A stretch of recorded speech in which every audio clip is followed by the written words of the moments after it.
आप मुझे एक बात बताइए कि मरने के बाद जब हम किसी का शोक व्यक्त करने के लिए जाते हैं तो हम वहाँ ये क्यों पूछते हैं? आमतौर पे ज़्यादातर लोग वहाँ यही पूछते हुए मिलेंगे आपको कि ये कैसे मरा, जब हमने ये जानने की कोशिश नहीं की कि कोई कैसे जी रहा है। आज अगर किसी और के साथ अन्याय हो रहा है तो इसका मतलब ये है कि वो अन्याय आपके घर में भी आने वाला है।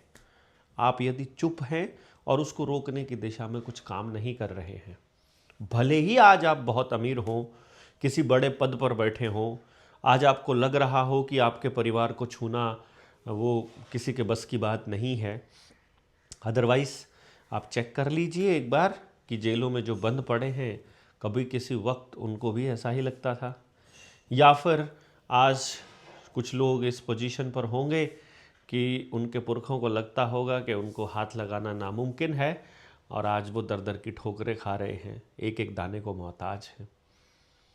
इस बात की तरफ आपको नज़र दौड़ानी पड़ेगी और गौर करना पड़ेगा, तभी आप समझ पाएंगे। अपनी 19 दिसंबर से लेकर और 21 दिसंबर तक सहारनपुर की जो ट्रेनिंग है, जो 54वीं ट्रेनिंग है, वो बहुत ही ज़्यादा महत्वपूर्ण होने वाली है। इसके बाद जब हम हरियाणा के हर गांव में उतरेंगे तो उससे पहले सिर्फ एक ट्रेनिंग और हो सकती है, अदरवाइज़ कोई ट्रेनिंग इसके बीच में नहीं आएगी और फिर हम डायरेक्ट हरियाणा के गांव में उतरेंगे। जो 30 लोगों की हमारी एसटीएल है, जिसे हम अल्फ़ा कहते हैं, वो सारे लोगों से निवेदन है कि वो सब वहाँ पहुँचे, चाहे वो इस वर्धा वाली ट्रेनिंग में भी नहीं गए हों, क्योंकि इसमें हम लोग चर्चा करने वाले हैं बहुत ख़ास, बहुत ही ख़ास। एक पूरी टीम बनेगी, उस टीम का हम विवरण देंगे, उस टीम के विषय में हम आप सब लोगों को बताएंगे कि भाई कौन लोग हैं, किससे संपर्क किया जाए।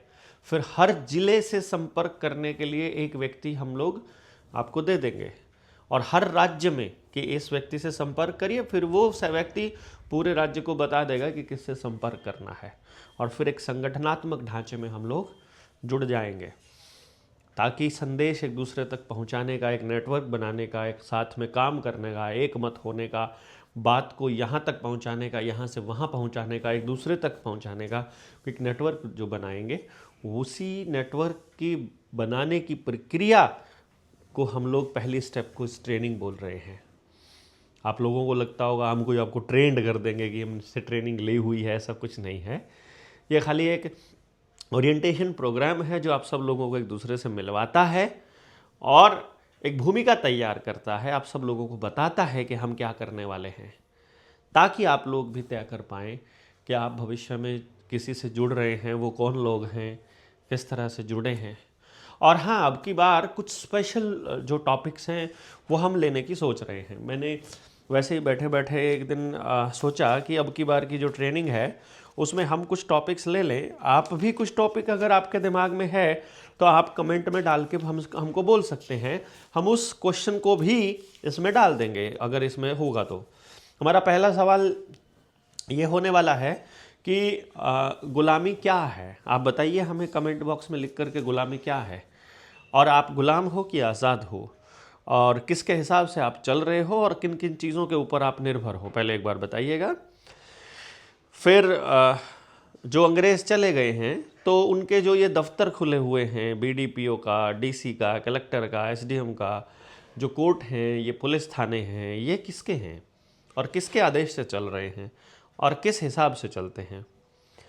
जीडीपी क्या है, विकास का क्या पैमाना है, आपका विनाश ही देश का विकास कैसे है, इस पर चर्चा होगी। और फिर एक होएगा कि जिसको आप विकास कह रहे हैं, जिसको आप अपनी तरक्की कह रहे हैं, वो तरक्की हमें किस कीमत पर मिल रही है, उसका हमें क्या हर्जाना भुगतना पड़ रहा है, या हमारी अगली संतानों को उसकी क्या कीमत अदा करनी पड़ेगी, इस पर भी चर्चा होगी इस 19 से 21 दिसंबर वाली ट्रेनिंग में। और यदि आप मतलबी नहीं हैं तो ये मसला सिर्फ आपका है या पूरे समाज का है, और समाज का है तो आप इस पर कैसे काम कर सकते हैं, तो इसमें हम लोग ये रखेंगे।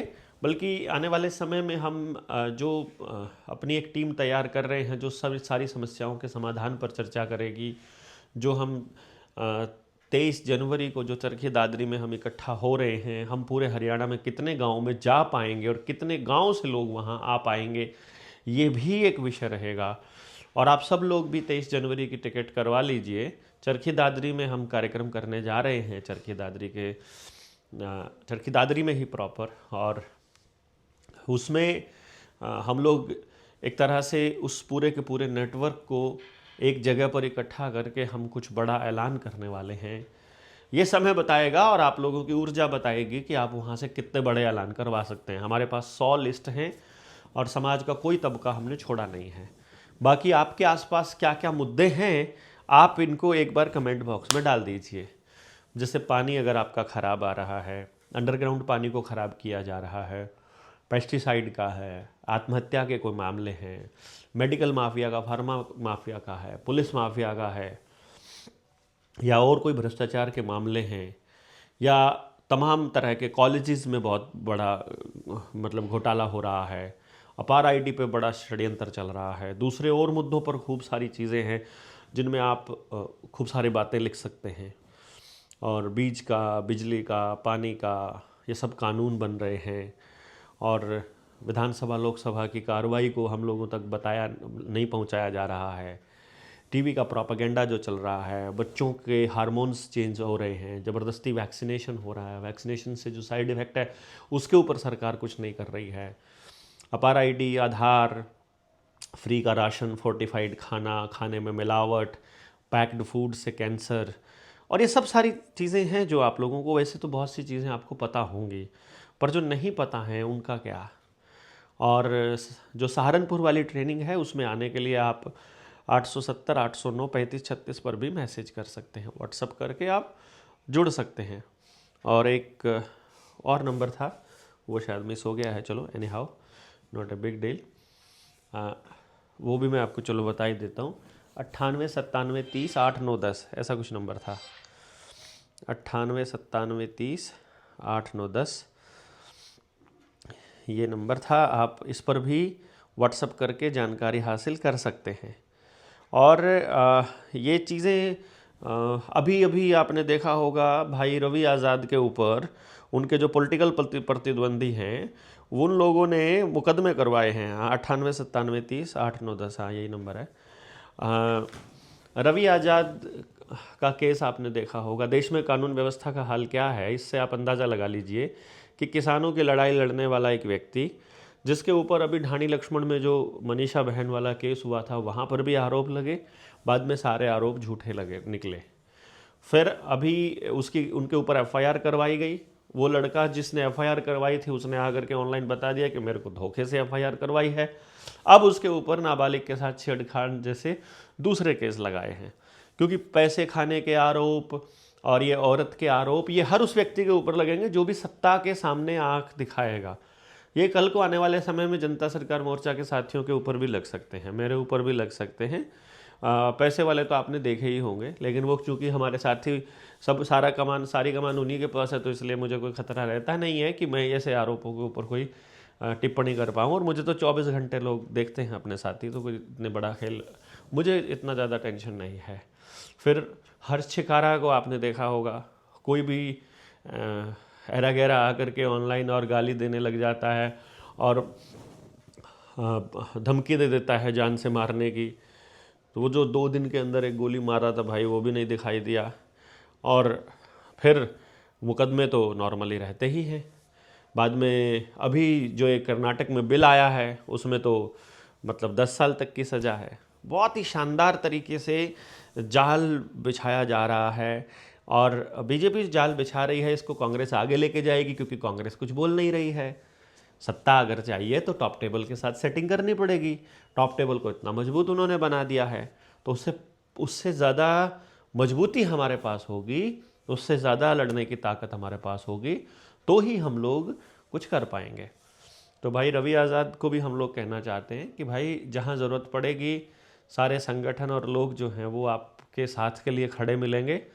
पुलिस प्रशासन से भी और पूरे तंत्र से भी ये मतलब आप इसको चेतावनी कहिए या फिर ये जानकारी के लिए आपको बता रहे हैं कि अकेला मत समझिए।